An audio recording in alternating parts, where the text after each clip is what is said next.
Hey Makers Gonna Learn community, my name is Becca Oaks and I am a craft producer here with Makers Gonna Learn. Today we are going to talk about printable heat transfer vinyl. So we love this product. We love to use it on t-shirts. We love to use it on yard flags. It's really an amazing product. It allows you to customize your projects really well, but sometimes it doesn't last very well outside with the sun and the elements, raining down on it. It does sometimes fade. So we want to talk about some weatherproofing methods for this, and we're going to test it out for you. So we're going to do a little time lapse of our product actually out in the elements so that you guys can see how it weathers. So that's really cool. Really quickly, if you are not familiar with Makers Gonna Learn, we are a die-cut crafting community. We offer memberships to our community of crafters. We have monthly and yearly memberships that you can purchase. And our yearly members in particular have access to thousands of cut files, hundreds of fonts, a free commercial license, so many awesome tutorials, member-only benefits, teaching you how to use your die-cut machine and our fonts and cut files. So it's an absolutely wonderful membership and tool for die-cut crafters, specifically beginner crafters, but also seasoned crafters. Take a look at our website, makersgonnalearn.com, for more information and become a member. We would love to have you crafting here with us 365 days a year. So let's get to talking about the supplies that we're going to use today to test out our theory for weatherproofing the printable heat transfer vinyl.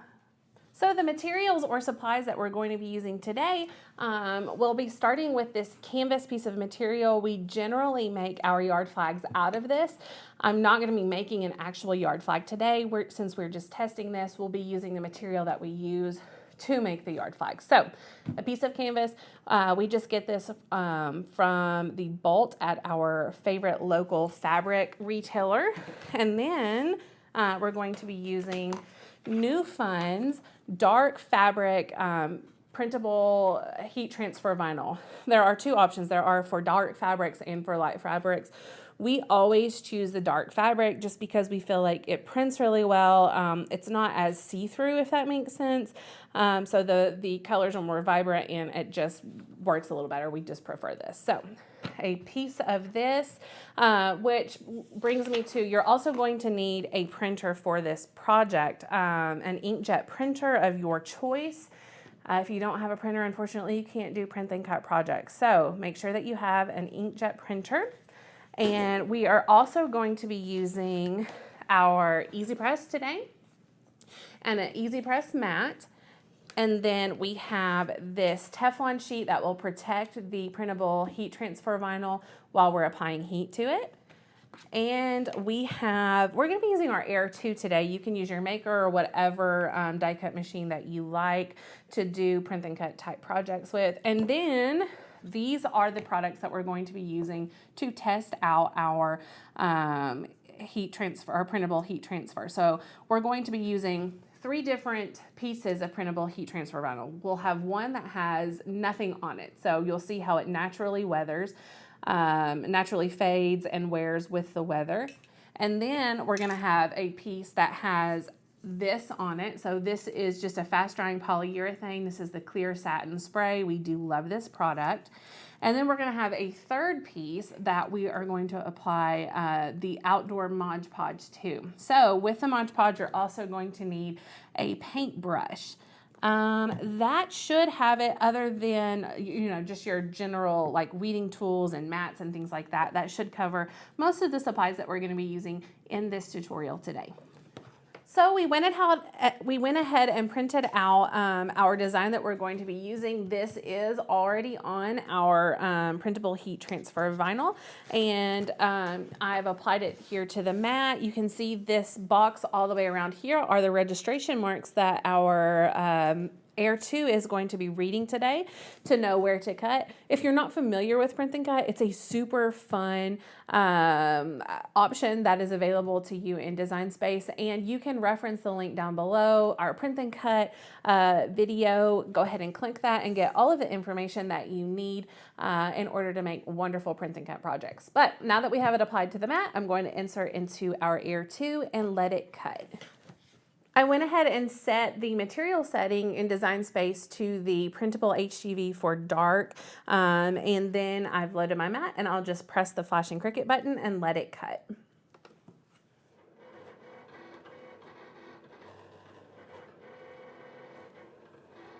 Okay, now that our machine has cut this, we're gonna go ahead and weed it really quickly. Just so you know, guys, we get questions a lot. Can print and cut be done with a Cricut Joy? The answer, unfortunately, is no. The Cricut Joy is not capable of doing print and cut projects. So you will need the Air 2 or a Maker if you want to stick in the Cricut family. So you can see how quickly this weeds. We're finished weeding that, and then we can just pull it off of the mat here, just like this, and then we'll remove these pieces and place it on our canvas in just a second. Okay, so you want to make sure that all of the wrinkles are out of the material that you're placing your printable heat transfer vinyl on. And so I have my little EasyPress here. It is set to 400, and I am just using it as a common household iron. It is a wonderful tool to use in that manner, in addition to all of its other uses. But just go ahead and get all of those wrinkles out so that your material is nice and smooth and ready for your printable heat transfer vinyl. You can see here that this canvas has a lot of deep wrinkles, and that's common in these types of materials because they're just very thick. So you may need to get, if you're using just the EasyPress, you may need to get a damp cloth or a spritz bottle or something like that to wet the fabric, and that will help get those wrinkles out. If you're using your common household iron, then obviously you have that steamer or spritzer option. It will be great to help get those wrinkles out. Once you are happy with the wrinkle removal process, then you are ready to just place your printable heat transfer vinyl. We're just kind of pulling it off like a sticker. It comes off really easy, and make sure that when you're pulling them off, that you don't pull the entire thing. Like, I'm not gonna just hold this piece up here and pull all the way down. I'm gonna move my hand with it as I go so that I don't stretch the printable heat transfer vinyl, because it will stretch. It's a thin material, and if you don't pay attention, it can definitely stretch. I'm gonna kind of space these out a little bit so that I don't accidentally get any of my like Mod Podge or polyurethane or anything like that on one that I don't intend it to be on. So here we go. We've got this one. My P stands for polyurethane. My M stands for Mod Podge, and my N stands for nothing. So that's a good way that we can remember, because we are doing a time lapse of this. We can remember easily which product is on which piece. So now all I need to do is grab my my Teflon sheet. You can also use butcher's paper if you prefer that. I'm going to place it on top here and grab my EasyPress. I have my EasyPress set to 350 degrees, and I'm going to change the time to 20 seconds. You can reference the new fun sheet that comes with the product, and it gives you details on what settings to use when you're applying this. So I'm just gonna put my little EasyPress over here and put heat on each section. So a lot of times we get questions about whether there is tape, like transfer tape for printable heat transfer vinyl. The answer is yes, there is. If you're doing a project that has smaller letters, then you might want that. Since these were larger letters, they were easy to place, so that's why I didn't use it. But that material is definitely available for you if you're doing a project that needs it. Okay, now I can just remove my Teflon sheet here. And it has adhered very nicely. I'm gonna let it cool down just a little bit before I apply my products to it. Okay, once my project has cooled a little bit, you can see I have a large poster board here that I've laid down just to protect the surface of my table. And then I also have this piece of cardstock. You can use anything. It can be an old piece, newspaper, whatever, that I am going to hold up like this so that I can spray my polyurethane on this P. Now, guys, I do recommend you do this outside or in a well-ventilated area. But you'll just take your polyurethane and shake it up really good and then apply a thin coat to it. So we're just gonna put a thin layer of this Mod Podge on here, and obviously you want to coat the printable heat transfer vinyl very well, but you also will likely want to get sort of over the edges as well, so that you're sort of sealing it onto the material. So in addition to protecting it against the sun and weather, I'm hoping that this seal on here will also make it just last a good long time. When you're putting this outdoor Mod Podge on here, you can see it looks a little bit milky. That's totally fine. It will dry clear, and it should look really good. So I do want to point out, if you're doing either one of these methods, based off of our results here, if you choose one that you really like, then you'll want to do that method to the entire flag. So if I Mod Podge, then I'm going to Mod Podge the entire flag so that bits of it aren't worn or weathered differently than the others. The same with the polyurethane. Definitely do it to the entire flag and every piece that is on the flag. Okay, now that we have our seals or coats or whatever you want to call them on these pieces, we are going to put it outside for probably a couple of weeks and see how it weathers. And we will definitely get back to you to let you know which method is the best for this printable heat transfer vinyl outdoors. Okay, it has been 2 months since we put our little flag outside, and guys, it is nasty. I'm gonna be 1000% honest. I'm wearing gloves right now. We put it under a tree. I hung it under a tree. So it had rain on it, blasted with sun, and it has black mold all over it. It's disgusting, but it gives a really true representation of how well these products did or did not work. So let's take a close look, and you guys can decide for yourself which was the best way to seal it.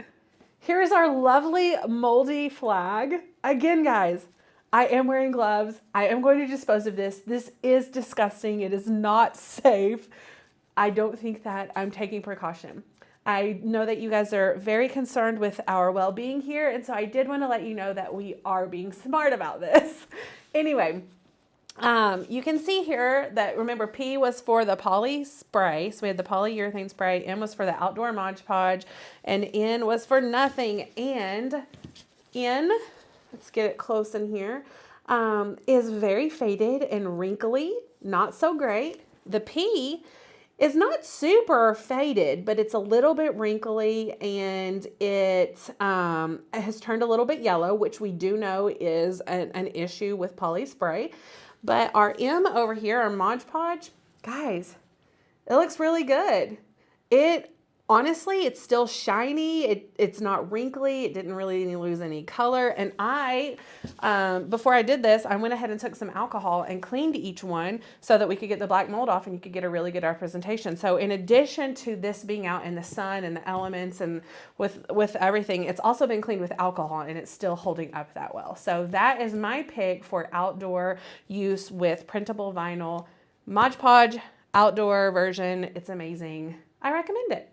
Okay, I hope you guys found this video super helpful, and that if you are having any issues keeping your printable vinyl vibrant and beautiful outside, that this hack will help you have gorgeous outcome with that product. You guys know we love printable vinyl, and that was a frustration. So now we have a solution. Thanks so much for watching, guys. If you are not a subscriber of Makers Gonna Learn YouTube channel, go ahead and hit subscribe. We would also, again, love to have you guys as a member of Makers Gonna Learn so that you can get other beneficial videos like this that are only available to members, in addition to everything else that we offer in our membership. Thanks so much. Have a great day.